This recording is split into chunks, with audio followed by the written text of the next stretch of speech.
आप देख रहे हैं भारत 47 न्यूज।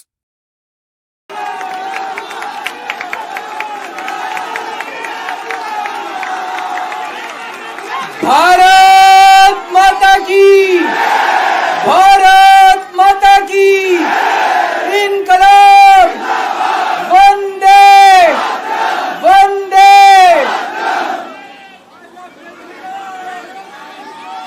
आप सब लोगों का तहे दिल से बहुत बहुत शुक्रिया। इतनी तपती धूप के अंदर इतनी देर से इतनी बड़ी संख्या में आप लोग मेरा इंतजार कर रहे हैं। मैं आपका तहे दिल से बहुत बहुत शुक्रिया अदा करना चाहता हूं। जितने लोग इस वक्त टीवी में देख रहे हैं उन सब दर्शकों का भी मैं तहे दिल से शुक्रिया अदा करना चाहता हूं। सबको मेरा नमस्कार, सबको मेरा प्रणाम। दोस्तों, सीधा जेल से मैं आप लोगों के बीच में आ रहा हूं। आपके बीच में आके बहुत अच्छा लग रहा है। 50 दिन के बाद अभी अभी मैं, मेरी पत्नी भगवंत मान साहब, हम लोग कनॉट प्लेस में हनुमान मंदिर में गए थे। हनुमान जी का आशीर्वाद लिया, उनके दर्शन किए। फिर शिव जी के मंदिर गए, शनि जी महाराज के पास गए, उनका सबका आशीर्वाद लिया। बजरंग बली की खूब कृपा है हमारे ऊपर, हमारी पार्टी के ऊपर, देशवासियों के ऊपर। उन्हीं की कृपा से आज अचानक मैं आप लोगों के बीच में हूं। नहीं तो किसी को उम्मीद नहीं थी कि चुनाव के बीच में मैं जेल से बाहर आ जाऊंगा। लेकिन ऊपर बजरंग बली की कृपा है, हनुमान जी की कृपा है हम लोगों के ऊपर, और चमत्कार हुआ और आज मैं आप लोगों के बीच में हूं। दोस्तों,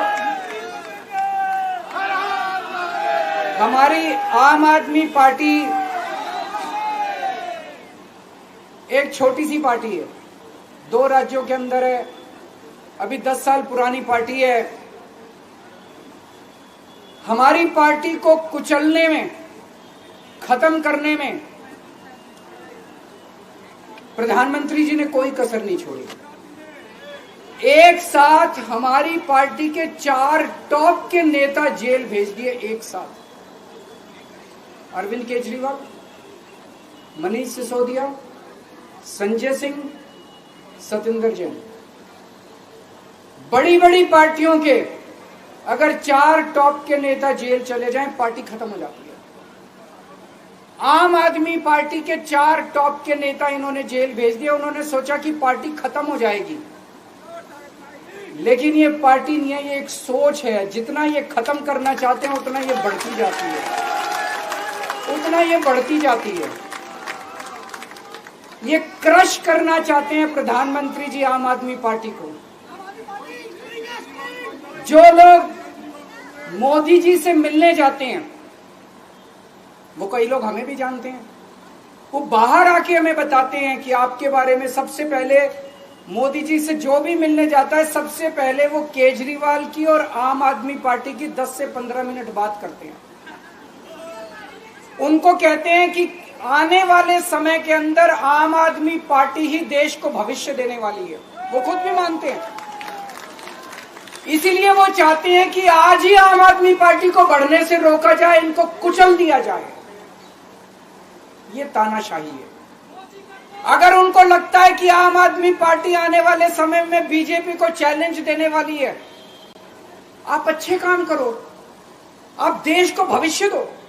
आज आपकी सरकार है केंद्र के अंदर, आप देश के लिए काम करोगे, आम आदमी पार्टी को कोई पूछेगा ही नहीं।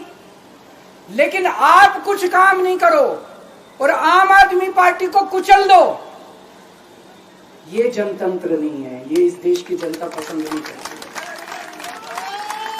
इन्होंने आम आदमी पार्टी को कुचलने में कोई कसर नहीं छोड़ी। छोटे से लोग हैं हम लोग, छोटी सी पार्टी है। 75 साल के अंदर इस कदर किसी पार्टी को और उसके नेताओं को प्रताड़ित नहीं किया गया जिस तरह से प्रधानमंत्री मोदी जी ने आम आदमी पार्टी को प्रताड़ित करने की कोशिश की है। मेरे को इन्होंने जेल भेज दिया। प्रधानमंत्री जी कह रहे हैं मैं भ्रष्टाचार से लड़ रहा हूं। देश के सबसे बड़े चोर, उचक्के और डकैतों को उन्होंने अपनी पार्टी में शामिल कर लिया। जिन लोगों को 10 दिन पहले मोदी जी कहते थे 70,000 करोड़ का इसने घोटाला कर दिया, थोड़े दिन के बाद उसी आदमी को अपनी पार्टी में शामिल करके किसी को डिप्टी सीएम बना देते हैं, किसी को मंत्री बना देते हैं और उनके सारे ईडी और सीबीआई के मामले खत्म कर देते हैं और कहते हैं मैं भ्रष्टाचार से लड़ रहा हूं। मैं मोदी जी को कहना चाहता हूं, भ्रष्टाचार से अगर लड़ाई लड़नी है तो केजरीवाल से सीखो।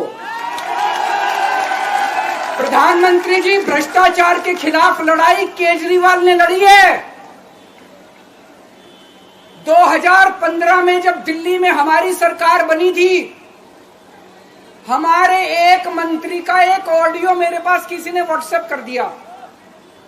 उस ऑडियो में मेरा मंत्री किसी दुकान वाले से 5 लाख रुपए मांग रहा था। किसी मीडिया वाले को नहीं पता था, विपक्ष को नहीं पता था, आप लोगों को याद होगा। मैंने अपने खुद मंत्री को सीबीआई के हवाले कर दिया, जेल भेज दिया था अपने मंत्री को। ये होती है भ्रष्टाचार के खिलाफ लड़ाई। पंजाब के अंदर मेरा एक मंत्री भ्रष्टाचार में, मेरे को पता चला कि वो पैसे मांग रहा है। वहां पे मान साहब ने उसको, किसी को भी, विपक्ष को नहीं पता था, मीडिया को नहीं पता था, हमने अपने मंत्री को उठा के जेल में भेज दिया। तुम देश के सारे चोर उचक्के डकैतों को अपनी पार्टी में शामिल कर लो और केजरीवाल को जेल भेज दो और कहो मैं भ्रष्टाचार के खिलाफ लड़ रहा हूं। तो आप भ्रष्टाचार के खिलाफ नहीं लड़ रहे प्रधानमंत्री जी। आप देशवासियों को बेवकूफ मत समझो। देश बच्चे बच्चे की जुबान के ऊपर हो रहा है कि सारे चोर चक्कों को अपनी पार्टी में शामिल करके और ईडी और सीबीआई के सारे केस उनके रफा दफा कर दे। केजरीवाल को क्यों गिरफ्तार किया? केजरीवाल को गिरफ्तार करके उन्होंने एक मैसेज दिया है सारे देश को कि अगर मैं केजरीवाल को गिरफ्तार कर सकता हूं तो किसी को भी गिरफ्तार कर सकता हूं। कोई केस नहीं होगा, कोई मामला नहीं होगा, तब भी मैं तुमको गिरफ्तार कर सकता हूं। एक बेहद खतरनाक मिशन चालू किया हुआ है प्रधानमंत्री जी ने, बहुत ही खतरनाक। देशवासियों को यह समझने की, अब जब मैं बोलने जा रहा हूं, समझने की जरूरत है। उस मिशन का नाम है वन नेशन वन लीडर। देश के सारे नेताओं को खत्म करना चाहते हैं मोदी जी और इसको 2 स्तर के ऊपर इस मिशन को चला रहे हैं। जितने विपक्ष के नेता हैं उनको जेल भेजेंगे और जितने बीजेपी के नेता हैं उनको सबको निपटा देंगे, उनकी राजनीति खत्म करते जाएंगे, उनको सबको निपटाते जाएंगे। विपक्ष के अंदर आज इन्होंने मनीष सिसोदिया को जेल भेज दिया, संजय सिंह को जेल भेज दिया, सत्येंद्र जैन को जेल भेज दिया, केजरीवाल को जेल भेज दिया, हेमंत सोरेन को जेल भेज दिया, ममता दीदी के कई मंत्रियों को जेल भेज दिया, स्टालिन के कई मंत्रियों को जेल भेज दिया, केरला के सीएम के पीछे पड़े हैं। अगर ये चुनाव जीत गए, मेरे से लिखवा लो एफिडेविट के ऊपर, थोड़े दिन के बाद ममता दीदी जेल में होंगी, तेजस्वी यादव जेल में होगा, स्टालिन साहब जेल के अंदर होंगे, पिनरई विजयन जेल के अंदर होंगे, उद्धव ठाकरे जेल के अंदर होंगे, जितने विपक्ष के नेता ये सारे जेल के अंदर होंगे। अगर ये चुनाव जीत गए, इन्होंने बीजेपी का एक नेता नहीं छोड़ा। आडवाणी जी की राजनीति खत्म कर दी इन्होंने, मुरली मनोहर जोशी की राजनीति खत्म कर दी, सुमित्रा महाजन की, शिवराज सिंह चौहान जिसने मध्य प्रदेश का चुनाव जीत के दिया इन लोगों ने, शिवराज सिंह चौहान ने उसको मुख्यमंत्री नहीं बनाया, उसकी राजनीति खत्म कर दी। वसुंधरा राजे की राजनीति खत्म कर दी इन्होंने, खट्टर साहब की राजनीति खत्म कर दी, डॉक्टर रमन सिंह की राजनीति खत्म कर दी। अब अगला किसका नंबर है? योगी आदित्यनाथ।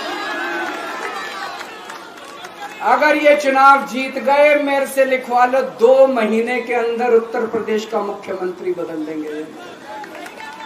योगी आदित्यनाथ की राजनीति खत्म करेंगे, उनको भी निपटा देंगे। यही तानाशाही है दोस्तों। वन नेशन वन लीडर ये चाहते हैं, एक ही तानाशाह इस देश के अंदर बचेगा, एक ही तानाशाह इस देश के अंदर बचेगा। हमारा देश बहुत महान है, 4000 5000 साल पुराना हमारा देश है। इसके पहले पिछले 4000 साल में कई मौके आए जब इस देश के ऊपर तानाशाहों ने कब्जा करने की कोशिश की, लेकिन हमारे देश के लोगों ने उन तानाशाहों का तख्ता उखाड़ के फेंक दिया। जब जब हमारे देश में ऐसा मौका आया कि तानाशाह ने हमारे देश के ऊपर कब्जा करने की कोशिश की, इस देश की जनता ने उसका तख्ता उखाड़ के फेंक दिया। आज एक तानाशाह इस देश से जनतंत्र खत्म करना चाहता है। आज एक तानाशाह इस देश से लोकशाही खत्म करना चाहता है। मैं पूरे तन मन धन से लड़ रहा हूं, संघर्ष कर रहा हूं उस तानाशाह के खिलाफ। 140 करोड़ लोगों का साथ चाहता हूं मैं। मेरे अकेले के करने से नहीं होगा। 140 आज मैं आप लोगों से भीख मांगने के लिए आया हूं। 140 करोड़ लोगों से 140 करोड़ लोगों से भीख मांगने के लिए आया हूं। मेरे देश को बचा लो, मेरे भारतवर्ष को बचा लो, मेरा भारत बहुत महान है। इस तानाशाही से बचा लो मेरे दोस्त, मेरे देश को।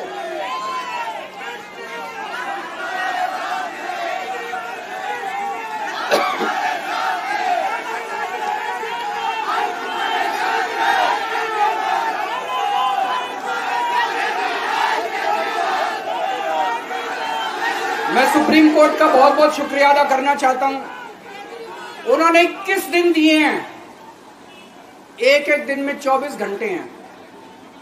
मैं एक दिन में 24 में से 36 घंटे काम करूंगा। पूरे देश भर में घूमूंगा इस तानाशाही को रोकने के लिए। दोस्तों, जितनी मेरे अंदर ताकत है, मेरा सब कुछ कुर्बान है देश के लिए।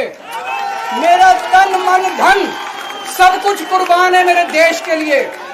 मेरे खून का एक एक कतरा मेरे देश के लिए, मेरे शरीर का एक एक कतरा, मेरी जिंदगी का एक एक पल मेरे देश के लिए। मेरे देश को बचाने के लिए मैं पूरे देश में जाऊंगा। दोस्तों, अब एक बहुत महत्वपूर्ण बात करने जा रहा हूं, उसको ध्यान से सुनना। ये लोग इंडिया गठबंधन से पूछते हैं आपका प्रधानमंत्री कौन होगा। मैं बीजेपी से पूछता हूं आपका प्रधानमंत्री कौन होगा। आप लोग सोच रहे होंगे केजरीवाल क्या बात कर रहा है, मोदी जी होंगे। नहीं, मोदी जी अगले साल 17 सितंबर को 75 साल के हो रहे हैं। बीजेपी के अंदर मोदी जी ने 2014 में मोदी जी ने खुद ने रूल बनाया था कि बीजेपी के अंदर जो भी 75 साल का होगा उसको रिटायर कर दिया जाएगा। सबसे पहले आडवाणी जी को रिटायर किया गया, उसके बाद मुरली मनोहर जोशी जी को रिटायर किया गया, फिर सुमित्रा महाजन को रिटायर किया गया, फिर यशवंत सिन्हा को रिटायर किया गया। अब मोदी जी अगले साल 17 सितंबर को रिटायर होने वाले हैं। तो मैं बीजेपी से पूछना चाहता हूं आपका प्रधानमंत्री का दावेदार कौन है। दोस्तों, अगले साल 17 सितंबर तक अगर इनकी सरकार बनी, तो उस पर भी आऊंगा मैं। अगर इनकी सरकार बनी तो पहले अगले 2 महीने में योगी जी को निपटाएंगे ये, और उसके बाद मोदी जी के सबसे खास अमित शाह को ये प्रधानमंत्री बनाएंगे। तो मैं लोगों को, देश के लोगों को आगाह करना चाहता हूं, मोदी जी अपने लिए वोट नहीं मांग रहे। मोदी जी अमित शाह को प्रधानमंत्री बनाने के लिए वोट मांग रहे हैं। मैं पूछना चाहता हूं मोदी जी से और अमित शाह जी से, ये मोदी की गारंटी पूरी कौन करेगा? क्या अमित शाह मोदी की गारंटी पूरी करेंगे? जब आप अगर जो वैसे तो मेरे को लगता है मैं भी आऊंगा उसके ऊपर, मुझे नहीं लगता इनकी सरकार बन रही है, लेकिन जो बीजेपी को वोट देने जाएं वो ये सोच के जाना कि आप मोदी जी के नाम पे वोट नहीं दे रहे, आप अमित शाह के नाम पे वोट दे रहे।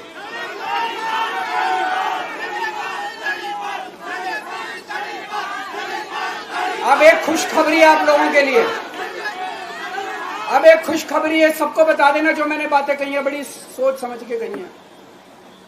वहां बैठ के यही सोच रहा था 50 दिन से।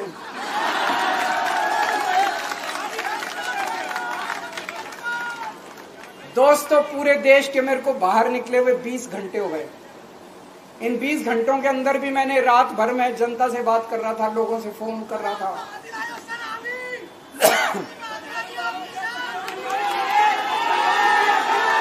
क्या बोल रहे?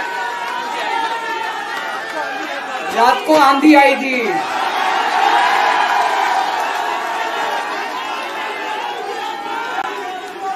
पिछले 20 घंटे में मैंने जो बातचीत करी है, कई बड़े बड़े एक्सपर्ट से बात की, चुनाव विश्लेषकों से बात की, सेफोलॉजिस्ट से बात की, जनता से बात की, फोन पे लोगों से। मेरा अपना आकलन है कि 4 जून के बाद इनकी सरकार नहीं बन रही, मोदी सरकार नहीं बन रही। दोस्तों, अगर मैं गलत हूं तो मेरे को बताना। हरियाणा में इनकी सीट कम हो रही है, राजस्थान में कम हो रही है, कर्नाटक में कम हो रही है, दिल्ली में कम हो रही है, बिहार में कम हो रही है, महाराष्ट्र में कम हो रही है, कर्नाटक में कम हो रही है, बंगाल में कम हो रही है, झारखंड में कम हो रही है। बढ़ कहां रही है? यूपी में कम हो रही है।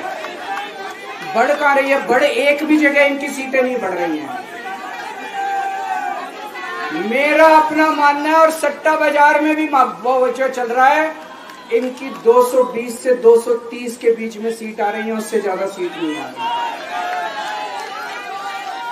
मोदी सरकार नहीं बन रही है, केंद्र में इंडिया गठबंधन की सरकार बन रही है।